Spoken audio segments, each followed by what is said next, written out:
What's up, book babes? Get comfy, get cozy. It's time to chill. I'm Cassie. And I'm Emily, and this is Book Bits and Chill, the podcast where we break down every chapter, thirst over fictional men, and never take ourselves too seriously. Oh, yeah. And today we are getting into chapters 21 through 28 of Emily Henry's Great Big Beautiful Life. We will be recapping these chapters, and then we will get into our bits of the week where we'll spiral, rant, all of the above on what we just read. Let's get started. Okay, we left him off in chapter 20 on a hometown visit to Alice's mom's house. Hayden and Alice are showing up to her childhood home, and she's giving him the grand tour.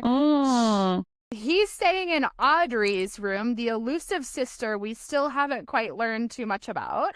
And it's a very minimalist room. Alice comments on how minimalist Audrey is, and that's how she always kept her room, even as a child. And then they go into Alice's room, which is a 2000s neon limited to nightmare. Very embarrassed, like we all would be if we had to take our lover to our hometown childhood. But they start looking through Alice's old photo book, and Hayden comments on how happy she looks as a child, which is like a weird commentary because Alice is always so happy. Yeah. But note that Alice and Hayden and her mom start cooking together. They're making some sort of garden feast, hodgepodge soup and salad that is all hand picked. And Alice farm to table.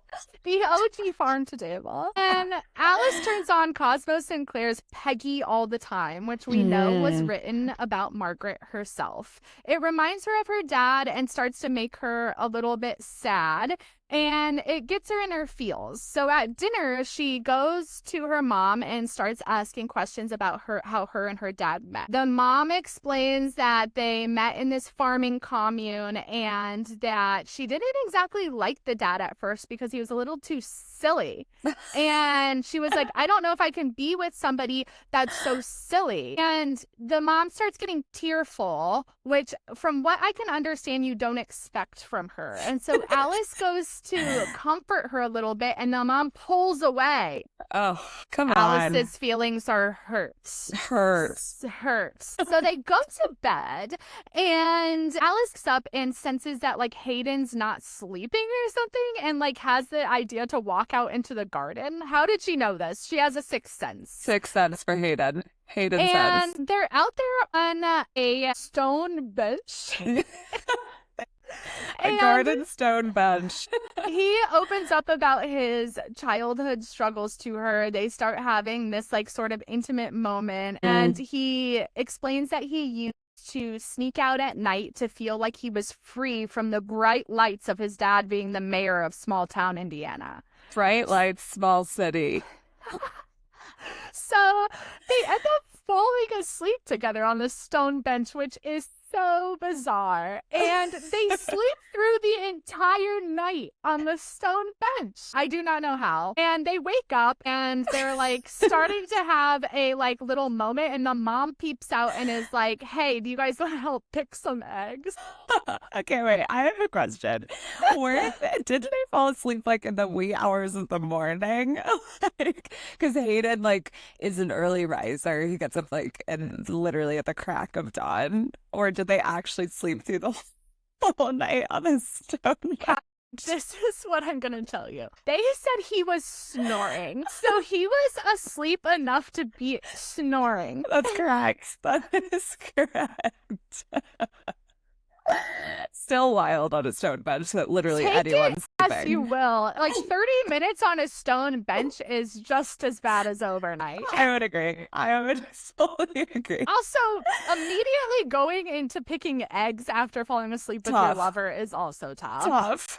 So then they go into the kitchen, of course, with another hodgepodge, and the mother is like, Alice, Hayden's a pretty nice kid, and I actually read his book, and he's a good writer. Oh. And Alice, of course, can't not be obsessed with Hayden. Is like, yeah, he is, but she gets jealous because the mom has never told her anything good about her writing. So of course. then She's like, well, Alice, he actually also showed me one of your articles and I read it and you've come a long way. Alice is like, backhanded comment. come a long way. And the mom is like, well, honey, you could be doing anything you want and you're choosing to write at the scratch. Alice is so offended. And she's like, this was such a nice moment. And now I'm pissed off. So immediately after this conversation, they pack up to head back to Little Crescent Island. And they're in the car and she's being kind of weird because she's pissed off. Yeah, of course. And Hayden's like, what's wrong, Alice? What's going on? Are you sad because your mommy hurt your feelings? He literally says that basically. He says, mommy dearest, hurt your little. You have mommy issues? And she like naps on him and is like, Hayden, don't put your mommy issues on me. You're the one with family issues you need to figure out. Don't be like putting that on me. This isn't my problem. And they get in this huge fight, immediately goes into silent the rest of the drive. And when they get back to Little Crescent Island, she drops Hayden off and he doesn't say good night. He says goodbye. Ciao. Ciao. See ya never. So we end this chapter. Oh, do you have a comment? I was going to say I had a remembrance of a part of these chapters that she was talking about. I think it was when they were looking at the pictures and they like shared a hug or something like that. Maybe it was after like he was like, oh, you look so happy. And she's like, definitely like, oh, I'm crushing so hard on this guy, whatever. And then out of nowhere, she's like, I think I'm falling in love with him. I remember reading that and being like, hold on. Hold on. How did he just get promoted that fucking quickly to I'm in love with him after she was like, I think I have a crush on him? I think I actually skipped that part to save Alice's character because that's true. They have a hug and she's like, oh my God, I have such big butterflies in my stomach. Like, who's Theo? I don't even remember Theo. I've never felt this way about a man before. And then she's like, I think I might be falling in love. But she's saying this internally, thank God. Thank God. Thank God for her and us. She goes from in love to giving him the silent treatment to goodbye very quickly. And so we end up wrapping up this chapter, which she goes to see Margaret. And Margaret's like, you're not as chipper as you normally seem. Is it something to do with Hayden? How have you been liking Hayden? And you start to wonder like if there's some weird like matchmaking thing going on. Marg is bored is what I'm hearing. It's entertainment, some drama. And she only knows two people on the island and it's Alice and Hayden, so she has to put them together. It's correct. So after that, we get into some more of Marg's past. So basically we start to learn about her childhood where she grew up as essentially like the personality hire for her family, where her sister Laura was super shy, very timid, did not like being in the spotlight. So Margaret's like, you know what? I am going to be the one that the press just eats up and they'll focus on me. And that way they will not focus on Laura, which she's actually a great sister for that. But she, after their parents' divorce, puts it on overdrive and essentially just becomes like full attention hoe. And she's like, I am pulling off stunts to make headlines. I'm literally going out and riding on James Dean's motorcycle with, I think she had like a wedding veil or something like that in her hands. Crazy things where she's literally just trying to make these front pages, trying to get these headlines to be able to draw the eyes, entertain people whenever possible. Whenever Laura would either come into the public eye or accidentally slip on something or whatever, Margaret would just immediately supplement by doing something crazy so everybody's eyes would be on her. She was actually very happy about that for whatever reason. For however long, she kind of loved being this media darling. But then her cousin, which is it her cousin? I don't know. Ruth, who was Gerald's hidden daughter that we learned about earlier. She ends up dying in a plane accident coming to Margaret's 16th birthday. And Margaret actually resonated with Ruth the most out of everyone in the family because Ruth was kind of the most carefree. She was the one that was just most herself, and Margaret really was called to that. So when she died, is a big deal. And so she kind of felt like since Ruth was her tether, her dying kind of was starting to sever her connection that she felt to the family. And so she ends up going full bore on being this tabloid princess so that she could essentially try to make her life her own, kind of reclaim her name instead of just only being kind of buried by the House of Ives. As she's doing all of this, as she's going through this journey that she's going through, Laura ends up getting closer to their grandpa, Gerald. He, after Ruth's death, essentially declined super quickly in his health. He has a stroke, whatever. And Laura ends up essentially becoming his live-in nurse. Because he's also mostly blind. Well, after the stroke, yeah, he like becomes mostly blind. He's wild, just not super functional. And so Laura ends up just becoming the person that is just like taking care of him. And they get super, super close. She like doesn't leave the house because she's like with him every single minute of the day. So Margaret starts to get worried. She's like, Laura is my little sister. She's my best friend. I need to help her get to a point where she's able to live her life. You know, she's like a young woman. She's in her young 20s. She shouldn't be holed up in a home with her grandfather 24/7. So her sister loves Cosmo Sinclair, this rock and roll hottie. Who was essentially Elvis part 2, or maybe he was part 1 because I'm pretty what sure they call him, the rich man's Elvis? No, the poor man's Elvis. Yeah, the other one comes later. So the poor man's Elvis. Which I don't really get that. To his name.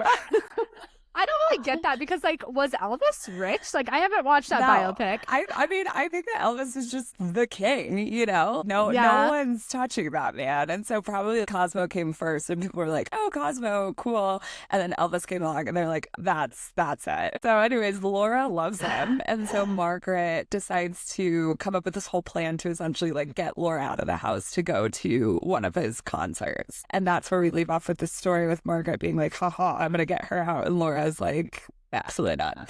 And as this is happening, Alice is about to leave her house and there's a huge storm that's about to hit Little Crescent Island, where Alice was like, oh, this was never a big deal when I was living in like Hotlanta and we were like protected, but now it is.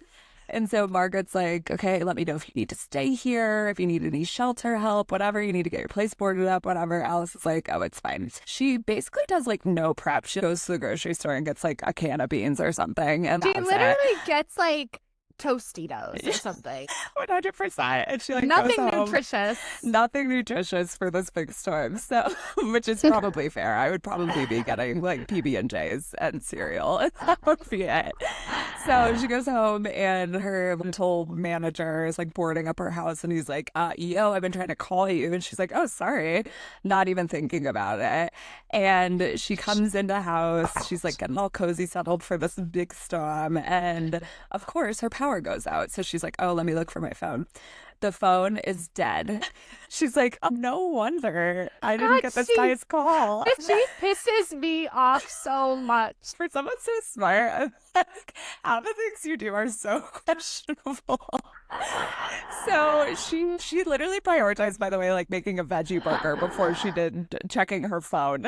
So she's like, you know what, it's fine. Let me just catch up on some work. And so she pulls out her laptop. She's like, I need internet to use my laptop. She's like, oh my God, I don't have Wi-Fi? No shit, there's a hurricane outside. So she's bamboozled just left and right for whatever reason. And she hears this hounding against the door. She's like, what's that pounding? Like, what could that be? It's like, of course, it's fucking Hayden showing up at her door. Hayden comes in, soaking wet, wild-eyed. And he's like, I couldn't reach you. And she's like, well, yeah, my phone's dead. He's like, we're not going to talk about this. And they end up having this like reconciling moment where they're both like apologizing to each other for their little spat that they had, and they both tell each other that they were right in their respective arguments. Whatever, they're being very people pleasers. They get over it very quickly. Like it's like, oh yeah, we just didn't talk for a week and then we said sorry and now everything's fine. Correct. It was just like very quick, and they end up sharing this passionate kiss, and Hayden initiates, and Alice is like, oh, okay, I'm glad I'm in this candlelit room. And that's where we end up getting into the next chapter where Hayden starts to talk about his past and his little ghosts in his closet. Am I making this up, or like does the chapter end like they stop kissing because his stomach grumbles? I think so. She's like, let's feed you. And I don't even know what they fed him. It must have been the Anyways, Totinos that she the got. Tostinos. Who knows? So they're post kiss and they're high on life, straight from apology to passionate kiss to talking about childhood fears. The pipeline, the classic pipeline. Classic pipeline. Hayden decides this is an opportune time to like talk about his own mommy issues, which I guess is fair. Yeah. And he's like, you know, my mom really struggled with being in the spotlight with my dad as small town mayor this whole time. And so she ended up becoming like pretty depressed and she never talked to anybody about it. And she always just put on this smiling face. It's always the smiling ones. It's the I'm fine people. They're not. Spoiler alert. They're not. And so she eventually like has this massive downfall where she has to go to like an inpatient therapy place. Yeah. And she has to get help. And that's the first time that Hayden or his brother knew anything was wrong. And so now Hayden's always like hyper aware when people are acting fine. And he feels like he can tell when things aren't fine. So that's why he was pestering Alice on the drive home about her mommy issues because of his own issues. So fair. You know, very deep conversation that really heats up and switches pretty quickly to a physical interaction. It was a bizarre switch up. Mom's depressed, but I have a heart on is basically what happens. So in classic Hayden and Alice, they start doing a little everything but session. Like typical. They're literally dry humping so hard that Hayden's like, I think my pants are gonna rip. The chinos, not the chinos. And then at one point, I feel like the audience needs to know this. At one point, they're like doing things, but like have all their underwear on, and he licks her through her underwear. Oh, he does. You know what? Hayden's low key kind of a little freak. Yeah, he is a little freak. So he does that weird moment, which I'm not sure how I would feel about that. Fiance. Meanwhile, Alice is like still begging for penetration. Is not holding back on her begging, let me tell you. And Hayden's like, no, Alice, we are going to wait a whole week until this competition is over to do any penetration. Stop begging me for it. But then he like recovers from that weird moment quickly and is like, but even though I don't want to have sex with you, I am getting pretty intense feelings for you. So he is worried that she's not going to return the intense feelings because if he wins the book competition, she might hate him for that. And then he's going to be the one that has to leave with a broken heart. I don't know how I feel about that. Like, I mean, there's so many layers to that are just so tough. Okay, Hayden's pretty sure he's going to win so badly that he can't enter a penetrative relationship. But then he offers to drop the job. He's like, I don't need this. Like, I can leave this behind. And she's like, absolutely fucking not. What are you talking about? So he does that a few times. He does that here too. Yeah. And she's like, no, I want to win this fair and square. Yes. Yeah. Right. And it's like, of course. Like, what do you mean you're just gonna like bow out? Like, this isn't the deal, dude. Yeah. And so then the next day they fall asleep and the next day they wake up and Hayden has to go to his interview with Margaret. And Alice's phone finally charges. Who knows how long it's been on a charge for now? I don't know. Finally charges. She has a bunch of missed texts, a bunch of missed calls, and she has a bunch from her mother. So she panics for this reason we still don't understand that comes from Audrey being sick that nobody's explained to us. Not once. And is like, calls the mom and is like, is Audrey okay? And the mom is like, why wouldn't Audrey be okay? And Alice is like, I don't know. And it's like, yeah, exactly, Alice. Nobody knows. Nobody's explained this. Us too, Alice. So they have a weird conversation where they like go back and forth, make sure each other are okay from the storms, and that's it. And so it very quickly then switches to Alice's next session with Margaret. And they're on the Where the Crawdads Sing boat once again. Love it. Yeah. We've been waiting for that. Jody is on vacation, nowhere to be seen, and Margaret mysteriously says, sometimes you just need a break. And you have to wonder, why does Jody need a break? Why does she need a break from making your breakfast for you? I'm very confused. Yeah. And Margaret says this is where her big mistakes start. That starts with her. And this is where we get into the concert. So this is where we left off with the last story where Mark's like, I'm going to help Laura see the light by getting her out of the house of Ives. So she gets Laura out for this Cosmo Sinclair concert, and they go like full undercover operation for this. They're wearing wigs, they have a covert driver, a whole 9 yards, basically just to be able to go to this concert undetected. And they end up having a blast. They're like dancing, they're singing. Margaret has a flask. Laura's drinking out of the flask. I'm like, I didn't even know that Laura knew what alcohol was, but amazing. And Margaret's like, this is heaven. Like, this is it. Like, Laura's out. Like, we're gonna live our lives. She's gonna be amazing. Like, whatever. And then Cosmo's most famous song comes on, and it's like, of course, Laura's favorite song. And they're getting so excited. They're getting moony-eyed. And Cosmo pulls an Elvis move where he holds some girl's hand and then pulls the girl's hand up to his face, and the crowd goes wild, but in a scary way. And the crowd not only goes wild, but they essentially try to storm the stage. And in this endeavor, Margaret and Laura, who have never been in a public forum, clearly, because they were like immediately knocked out, immediately separated. No one could find each other. Margaret gets elbowed in the eye. She gets a fucking black eye. No one knows where Laura is. The whole time I'm reading this, I'm like, Laura was trampled. Like, Laura literally. Was trampled. I said the same thing in my head. I was like, Laura was just trampled. I was like, there was no other option other than weak, meager Laura just getting trampled this entire crowd. And Margaret can't find her anywhere. She's seeing like flashes of pink because that's what Laura was wearing. And she's like, oh my God, I need to follow this flash of pink. And then out of nowhere, she gets like pulled out of the crowd. And it turns out that it's their driver who just showed up during the concert. And Laura is in the corner where the driver is. And she's like nursing a broken nose or something like that and just whimpering. At this time, were you like, okay, who did Margaret see being trampled on the ground in the pink wig? Because it seems like Laura was on the side the whole time.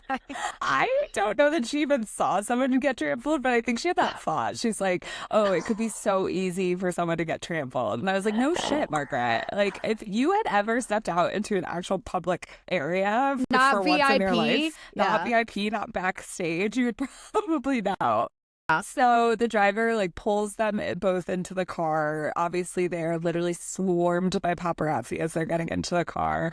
People see Laura's broken nose. They see Margaret's black eye. Someone like, I think Laura trips or something, and one of the paparazzis like tries to get in her fucking face, and Margaret's like, no. And so she like goes full Britney Spears on them, like a whole ordeal. And they get in the car. Margaret's seething. Laura's sobbing. It's a fucking disaster. And the driver's like, your grandpa is not well and he is declining fast. And so Laura's obviously panicking. She cries throughout the car ride. They get to the house, and literally as they're driving up, they come out of the car, and the like medical team is coming out of the house, and they learned that Gerald died 20 minutes before that. Tough because we have mixed feelings on Gerald, but also Laura's like best friends with her grandpa, so like that was really sad. We'll get into it in the bits of the week, but we have weird feelings about Laura as well. Correct. So Laura like topples to the ground sobbing, and that night ends up like crying the whole night. She like sleeps with Margaret. Margaret like thought that she would never forgive her, but turns out Laura just like clings to her. And then Margaret doesn't sleep a wink. She's next day like poring over the newspaper, like over her morning coffee. She can only see out of one eye. And she's like, I hate Cosmo Sinclair. And I can't believe what he's done to my family, what he's done to my sister, whatever. She's like raging against Cosmo. And who shows up other Cosmo? Cosmo Sinclair. Cosmo Sinclair. It's like you heard her saying these things. He shows up with flowers out of nowhere, and he's like, I heard what happened. I'm so sorry. This isn't the impression that I would want to give, whatever. And Margaret is immediately melted. I'm like, Mark, you were just plotting his demise literally 5 minutes ago, but okay. And he's like, please come to my concert tonight. Like, it's going to be different. It's going to be different, whatever. And she's like, fine. And it's like, wait, what? She loves, like you said, though, she loves to party. She's a big She loves the spotlight. She loves the spotlight. So she's like, fine, I can't resist. I guess I have to go. And Even so though Laura just told me not to. she goes up and she's like, maybe Laura will want to go. And Laura's like, I will literally never utter the words Cosmo Sinclair ever again. Don't talk to me about this.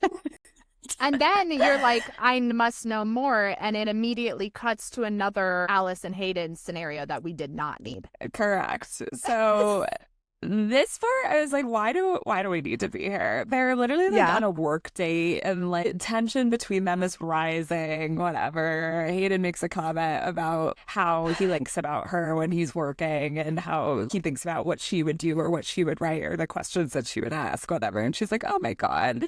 And they go back to her place and again do everything but, because of course they're like fucking 16. And Hayden ends up dropping the love bomb on Alice. He is like, I'm in love with you. But then here's the catch. He's like immediately like, don't say a word. Don't say it back. Don't say it back. Don't respond. Don't say anything. Weird. He's so weird. I don't get it. He's like, don't say anything until after. And she's like, oh, he means after the competition. It's like, yeah, no shit. Like, what do you think? And so he's out in the open about his love for her. She is not able to say anything because Hayden has placed yet another bizarre rule on their relationship. Part of the bizarre rule was that he was like, I think you and I are having a different experience with Margaret. Yes. Yeah. And he said, I can't tell you that until after either. Yeah, like he is just essentially dropping all of these random nuggets of information about either his love for Alice or about Margaret, and then being like, but we can't talk about it. Right. And it's just awful. So they have that moment. We learn that Alice decides to like structure her story, which we start to see when we're reading as like almost like a call and response, where it's like what the media says versus what Margaret says, right. Like their story versus her story. She's like in the middle of that rumination when Cecil comes up, our favorite captain with the gap tooth, comes up and tells her that Hayden asked for a picture of him from the 70s.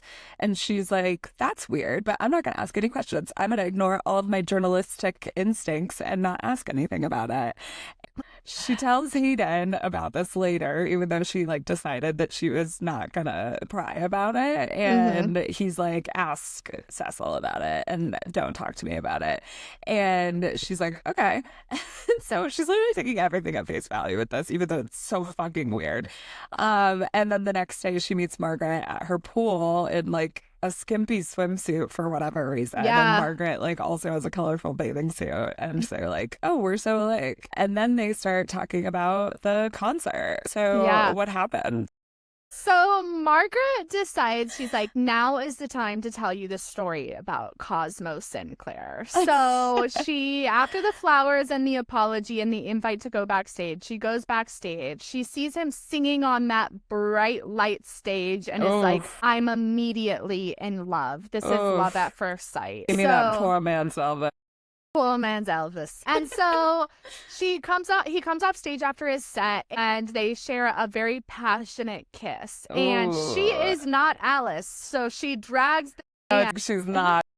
She drags this man back to his dressing room and she's like, I don't typically do this. And Cosmo's like, I do. And she's like, actually, I do too. And they have sex. They have sex. Go, Peggy. Yeah. Go, which they call her Peggy, and I don't fully understand that still.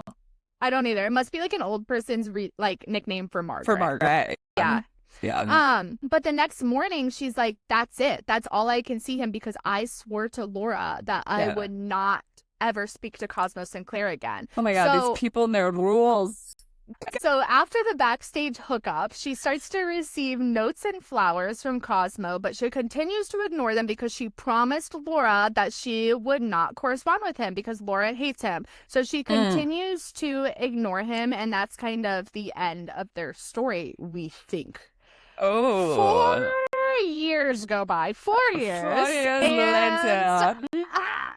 The Laura and Margaret duo have finally started to kind of come out of their grieving about their grandfather passing away and like what that means for their family. And Laura is starting to get into these books about like philosophy and the way of life by Dr. Ryan David Atwood. And she's starting to feel more herself. She's going out for her walks around the House of Ives. And Margaret stops and thinks to herself, I think it's my time to get back out there. I can go back to my movie premieres. I can go back to my it girl lifestyle. Hell yeah, I've been waiting for you. Yes, she makes her grand return at one of her mother's like Academy Award movie premieres or something like that. It's a big time thing. Lots of cameras. And I think it was literally the Oscars. Like, I think Bernie was a badass and got nominated for an Oscar. Go off, Bernie. But Marg is wearing a large gown, so I would also assume it's the Oscars. And somebody steps on her gown, big no-no, and she turns around and it's none other than Cosmo Sinclair. And she says at that moment, the world stops. Oh, we love that. Mm-hmm. We love that drama. So this next chapter starts back to Alice. It's very confusing. We're back to Alice, and she's received the picture of Cecil, and she's like, nothing really stands out to me in this picture. Like, I don't understand what Hayden's talking about. His hair is super long, but other than that, nothing's pinging in my brain. So then she's like, let me do a little reverse image search and see if anything comes up. So she puts the picture in and his full name, and nothing comes up. And she's like, whatever, I'll table this for later. So she gets back to her story with Margaret, and Margaret continues on about Cosmo. So after they see each other at the awards show, she's still thinking like, I need to hide this from Laura because Laura still hates Cosmo. But she comes downstairs to find Cosmo and Laura talking in the house together, and she's like, this is unexpected. And Laura pulls Margaret aside and is like, I really think that you should go out with Cosmo. I've been talking to and have become friends with Mr. Dr. Ryan David Atwood. Dr. David. And he's pushing me to be more independent in my life and really thinks that you kind of watch over me too much. And this is your time to be independent and my time to be independent. We love that growth from Laura, and we love Margaret just finally getting to maybe live her life for herself a little bit. So she's like, amazing. Literally, the shackles are off. Here we go. And she goes on a date with Cosmo. He takes her to his house and his rental home because his permanent home is in Nashville. He takes her to his house and they have like a cute little beach date. I was literally like kind of smiling at this part. I was like, this is so sweet. He set up a whole picnic on the beach. She said they're talking, they're drinking beers, they're running into the ocean naked. Just beautiful. And they, of course, have sex on the beach because Marg is a true homie. And they are like chit-chatting afterwards. And Cosmo's like all moony-eyed over her. And he's like, I've never felt this way before. And we should get married. And she's like, excuse me? And he's like, we should get married. What? I'm dead serious. And she's like, we don't even know each other, bro. And he's like, that doesn't matter. And she's like, okay, well, I think we should know each other's middle names. And he's like, here's my middle name. I don't even remember what it was. Andrew. And she's like, ha, ha, ha. And so they go back and forth like that, just being really cute. But basically, she's like, that's literally not happening.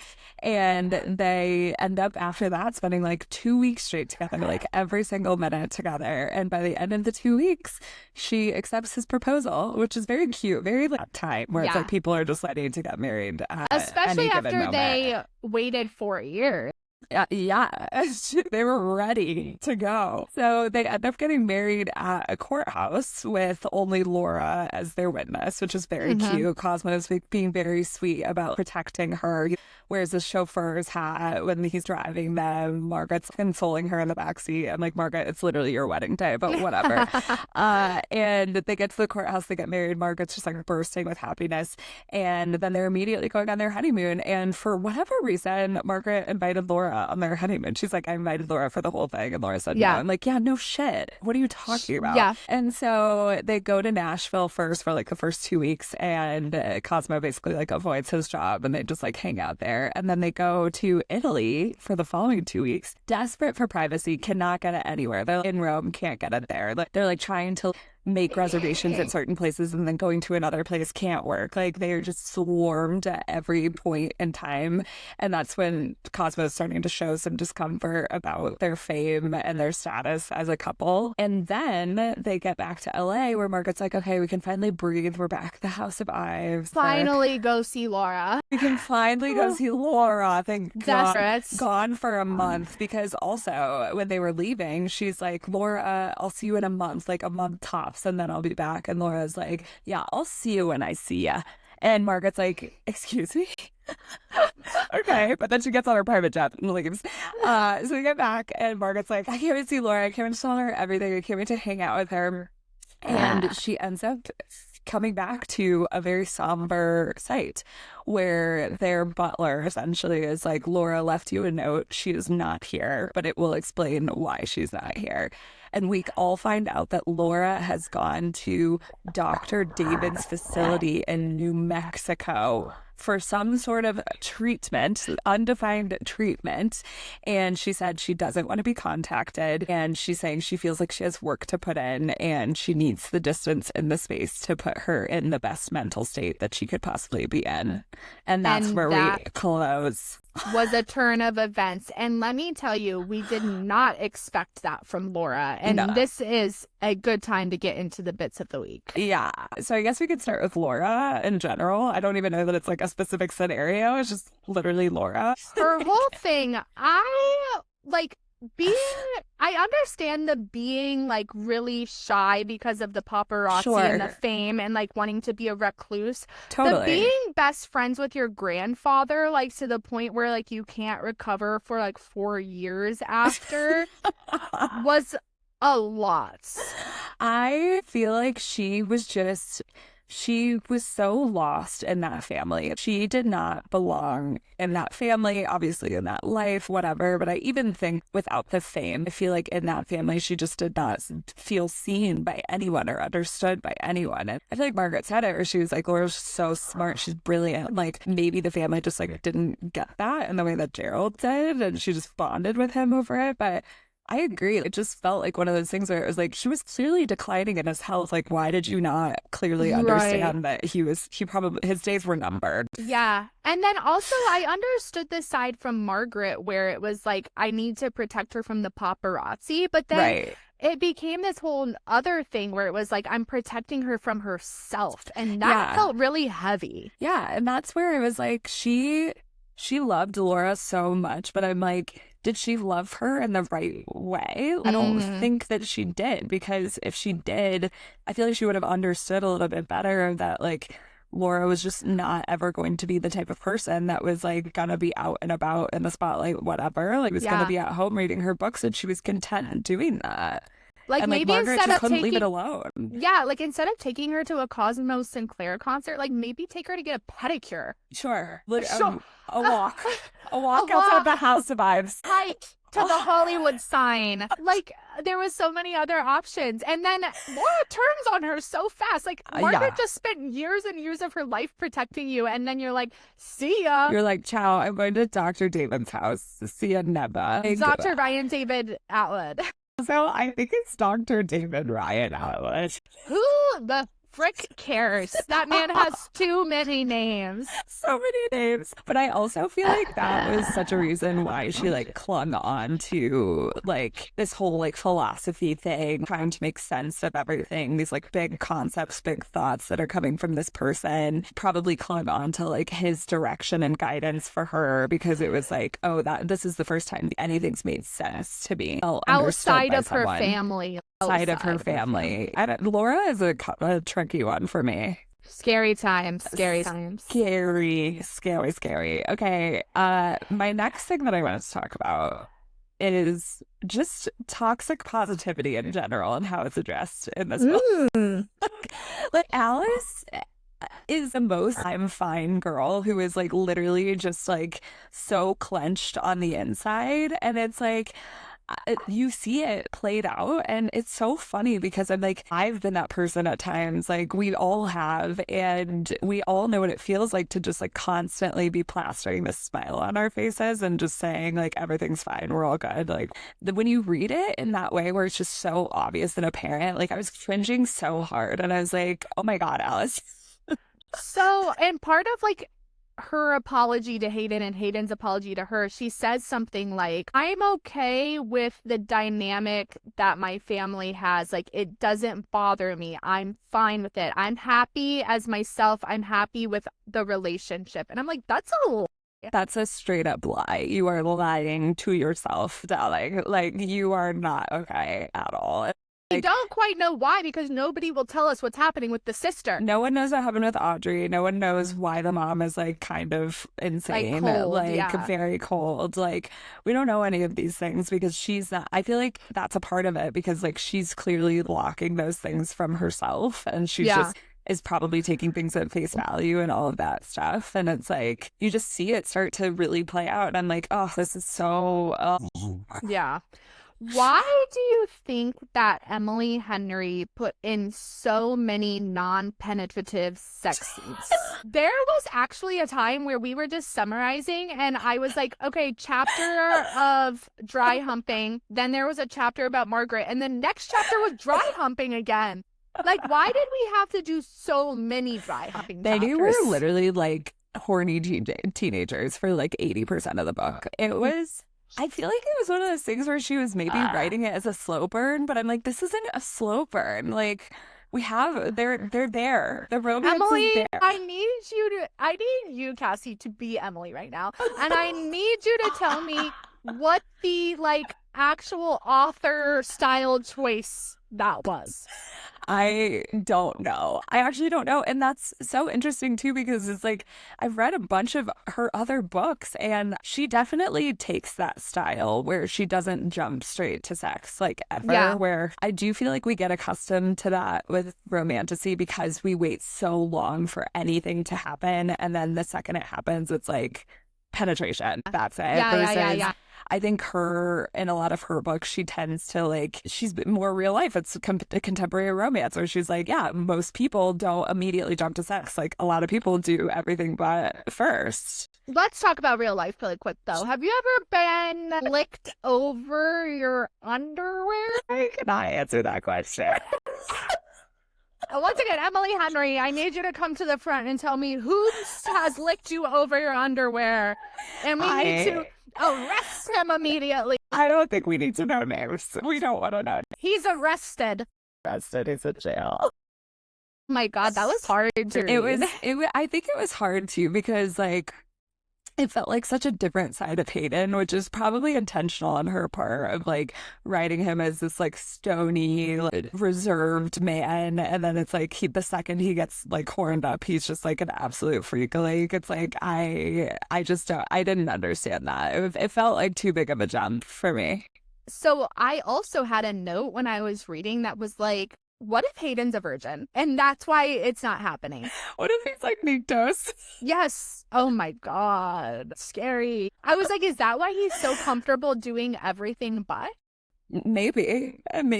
No, so. just turns out he literally loves rules. He's obsessed with rules. And that's obsessed with foreplay. To foreplay. Oh my God. Okay, well, I feel like that covers the gamut on these chapters. A lot happened.